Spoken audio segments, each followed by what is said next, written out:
the important documents within the area, project list and image gallery. I think the Sacramento River Watershed Program over the years has collected several thousand images related to the Sacramento River watershed, and these are just some of them that are available for use. This here is what we're calling our Lake Almanor assessment tool. And the way that we would like to just explain how this is that it's easy for us to mix and match all the different data types and data layers and create tools for assessment. So we just wanted to show how if you were starting to just have a baseline understanding of data and start to display it and then make an analysis for better understanding the watershed, for project assessment, for project management implementation and or monitoring. The way the tool could work is that you would just start to turn on information on the periphery. So if we're looking at the Lake Almanor area, we could start to turn on the meadows areas and know that this area has the fire perimeters, and then we could start to look at the current fire return intervals, which is a fairly large layer. All these maps are interactive, so you can zoom out a little bit from the area. We've clipped some of them for loading purposes and optimization. And from there, you can start to load all of the information about tree mortality in the area for Lake Almanor. So if we load that information, you start to see that the tree mortality within the region is fairly significant around the Lake Almanor area. And then we have all of the mines, which we can load right there. They're small orange.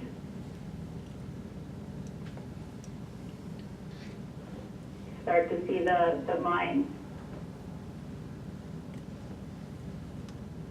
And then once you start to get the assessment of the area of what's happening either with forest health and fire, we can start to add information about critical infrastructure. So all of the dams, the hydroelectric plants, disadvantaged communities, and you can start to see that if the program has more local data, that this can become a useful tool to actually look at some of the more critical infrastructure that isn't part of the state or the statewide or region data sets that we currently have.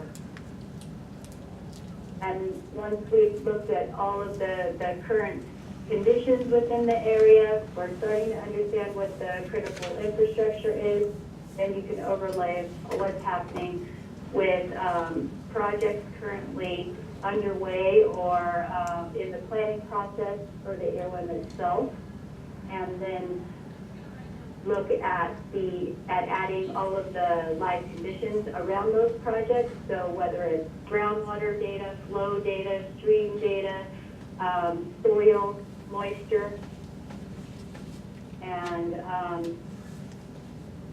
monitoring it later. So what I just added there was swamp water quality and feed-in, and you can start to look at what all those information is there. And then last demonstration is just taking a look at the Lake Almanor groundwater monitoring, and that's that station right there. And there is a hydrograph for the groundwater levels at that station.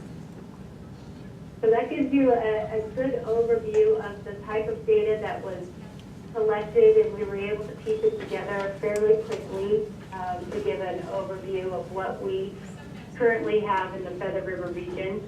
And I think there's one other one. And that is, I think, the gist of it. Very nice. Very nice.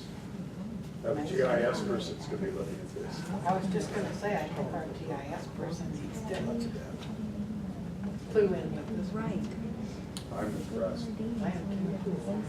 So I can see how it's really helpful with the integration of projects. Putting it into one place to make it accessible because of that. Amy, I was wondering, are you going to be including the work that's coming out of the disadvantaged community involvement process, mapping processes, and including that as well? I just learned about it when I saw your agenda. So what we have, I think, is a state layer and some reporting.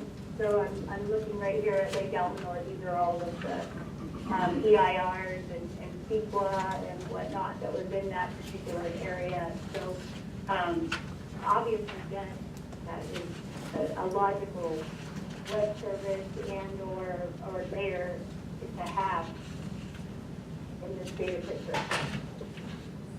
So what we did originally when we received the funding from the State Water Board, and we actually repurposed a grant that we didn't really feel like was heading in the right direction. We were trying to make data and information more available and to help with communication and coordination, and we were working with a university that it was a little bit too theoretical and too technical that we didn't feel like it was really helpful.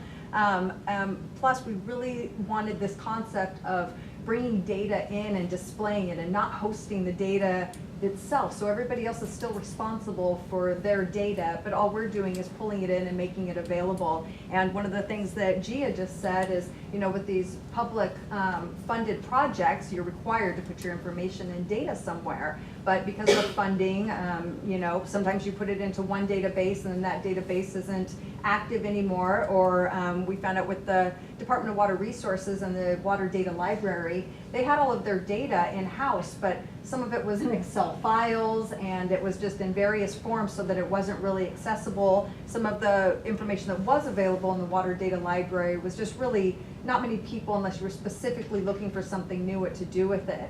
So AB 1755 that she was talking about, the Open Data Act set by the state, is saying we need to make this data available, from all the data available. So being able to aggregate it and put it into one place was really our goal. So we interviewed stakeholders through the monitoring committee meeting and basically asked what are the most important data sets, what types of questions do you have.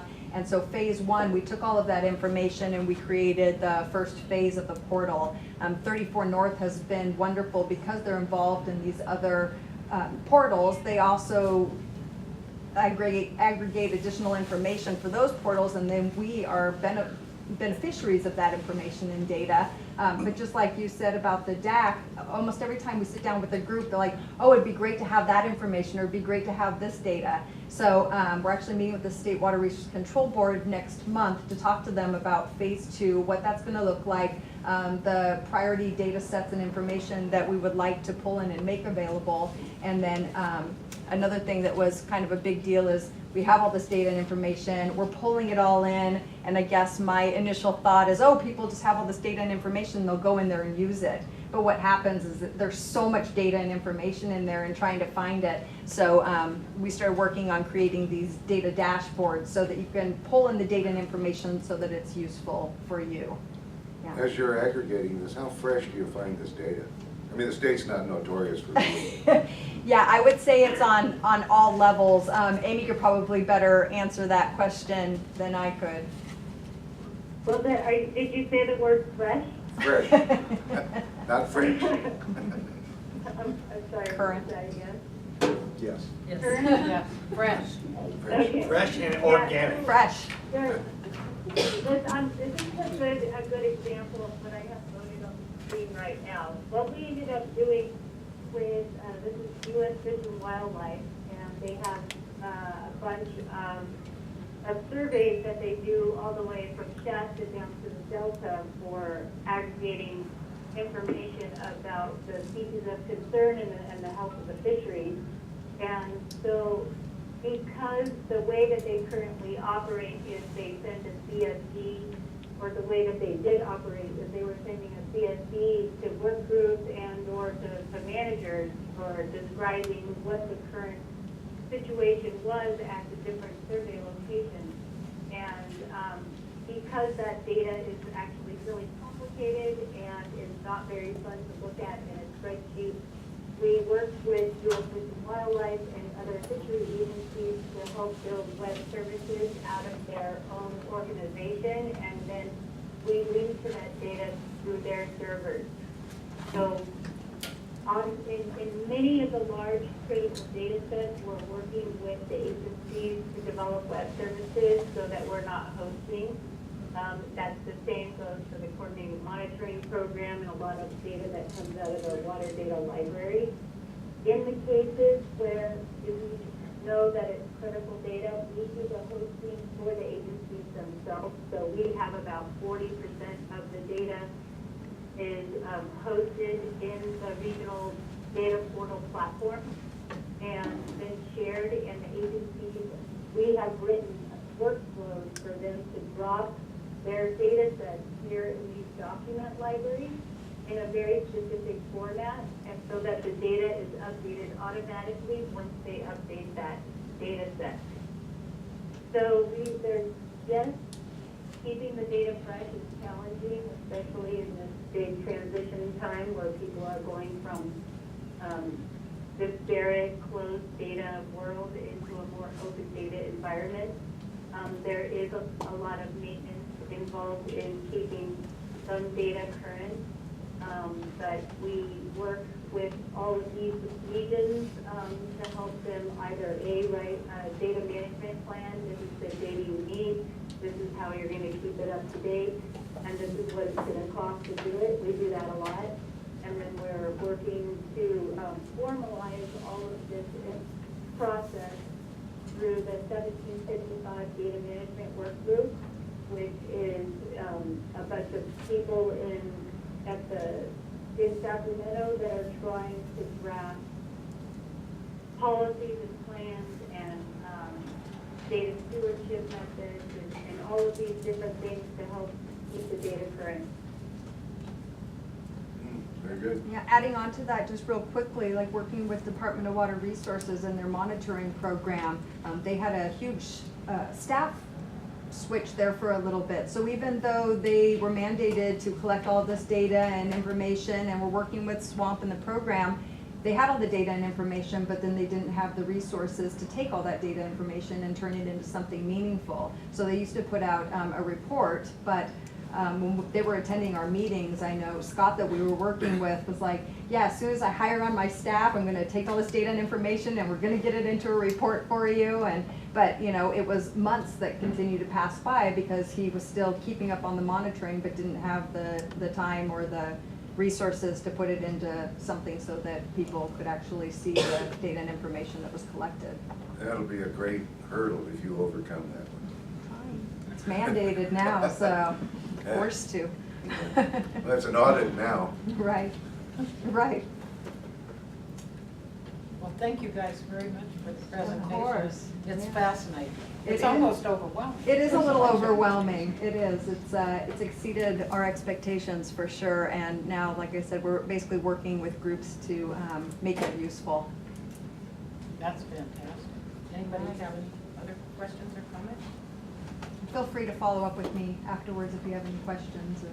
Super. Well, this is good timing for you to say that because at this point, before we move on, because we have to set up for another exercise, I guess I'll call it, we're going to take about a 5-minute break.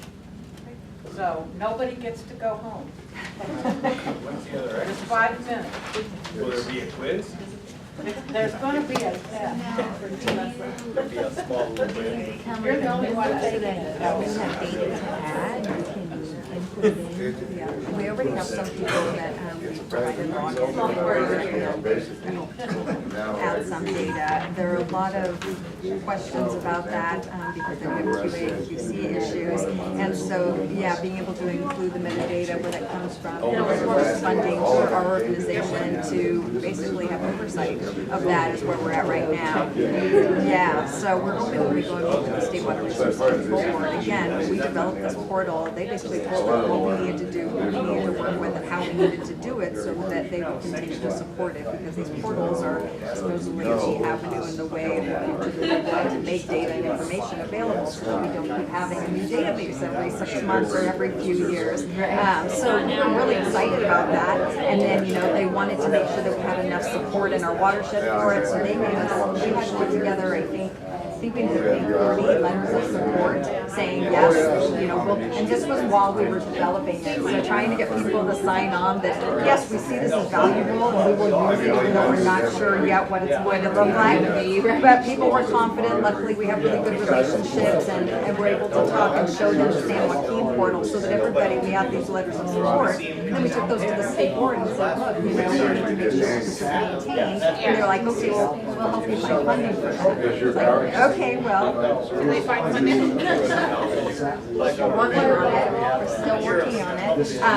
So that's what we're hoping for. So what we've done right now is kind of set up these use cases, or we're working with River Partners and the Golden State Salmon Association and a couple other, actually the water providers from settlement contractors to try to set up a fisheries program through the portal. And so that, of course, they would pay to set up a fisheries program, and that would allow us to bring in a lot more fisheries data and would fund our program while we're working on that project. But it needs to get to the point that we have ongoing, we are the data provider, the data owner of the Sacramento River Watershed Program, and we want all the stakeholders to participate and be involved in that.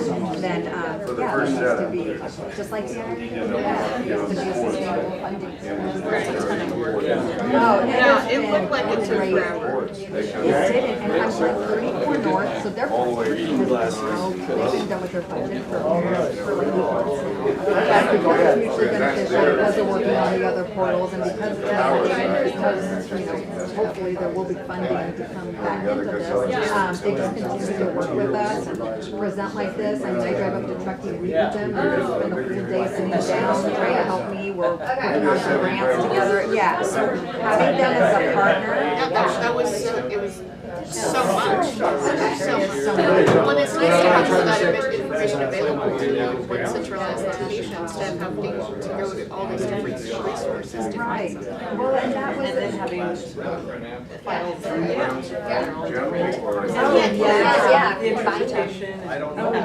So, we're hoping maybe moving forward, there might be an analytical component attached to that in UC Davis, but right now we haven't even gone there yet because of course, then you're starting to basically provide this is as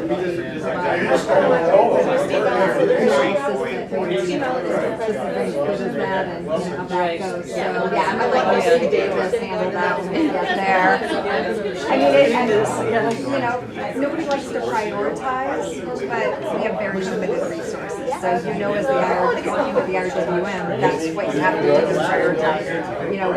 We're huge components of the RWM. In fact, we're working with the Upper Sac River right now because they're in the same boat as the water management group. They don't have the funding to administrate it, so it's just kind of been on hold. Yet, you have these programs and projects are identified in there, and so many people aren't even participating anymore because they don't see value in participating with the RWM. It's like, okay, well, yeah, these are funds to make it a viable governance. Don't waste your time. That's what we're hoping for.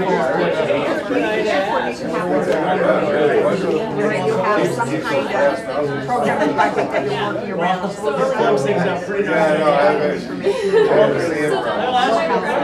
really getting there. It is. I love it. I'll tell you, our entire budget, we had $1 million grant with the organization. You're really into your food. I mean, you went and did our presentation. I just sat there. Okay, I'm a fairly intelligent person. I read through all the bubbles. Yeah, like this is not helpful to me at all. It's like when you get the studies and you look at it, you're like, and then you get to the conclusion and you're like, oh, okay. What was all of the other? You waited the 200 pages. Right. You're like, this is we want to cut this project, that's because the university was cutting an external program, and we said, we want to take the funding that's left, it's and we want to take that and put something together that's worthwhile. The one portal had just been created, and we were like, yes, because we had Swim before that, it was still a catalog, and it didn't actually, it was on servers, and our IT guy was always stressed out about it, and so it was like, putting it into this cloud was the incentive, and that was back in 2014. So I presented to the state board, and they sat down, and I said, hey, we have $330,000 left, and this is what we want to do. And she's like, yeah, well, I don't think we can do it without her.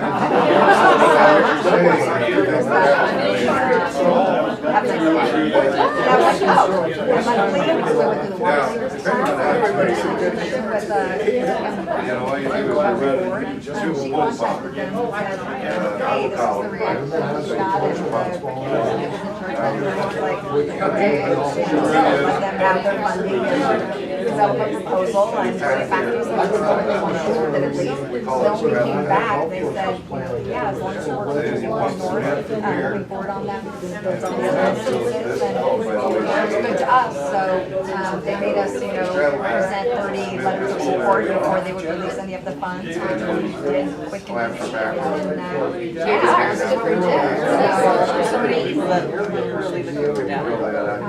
well, yeah, we get calls all the time, and I'm like I'm searching for all of our files, and I'm like, Yeah. Research and all the data of the Yeah, I should grab a pen. What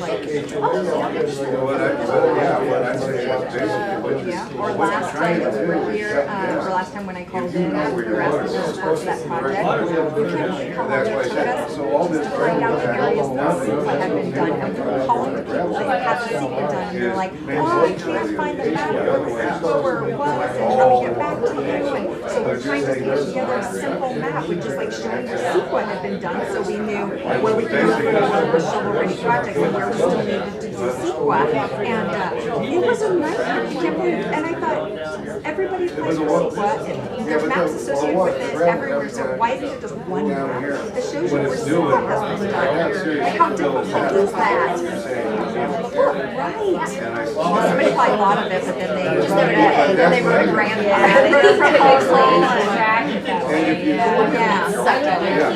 that's why I said, if you screen that. they have it there, but it's separate lists. It's like it shows you the SQL application, it shows you the data and information, it shows you a point on the map, but it's separate. So you have to take all of that and lay it into, take all the GIS from each map, which I think they're PDFs, try to find the initial data. That's the other thing we've been dealing with. We have these assessments, we're working with the Upper Snake River, and we're just trying to get their data and information that's in their assessment. Yeah, the University Resources data, so I contact them, like, do you have the metadata for all of this, just the GIS there? Oh, I'm sure we have it somewhere, and the person that did it before has already left, and they don't call me back. It's like, here's all the data and information that you're trying to form, but really in a PDF, it's not very helpful. Those bioassessments, we're finding the accounts for the same thing as all these assessments, programs, and there's so much information. It's like, I want like to get yeah, so it's been great. I mean, it was everything that I was hoping that I would have, and I was so nervous, because I went to my board and said, hey, I want to start this project and do this, and we're $700,000 into it, not to mention the people that we were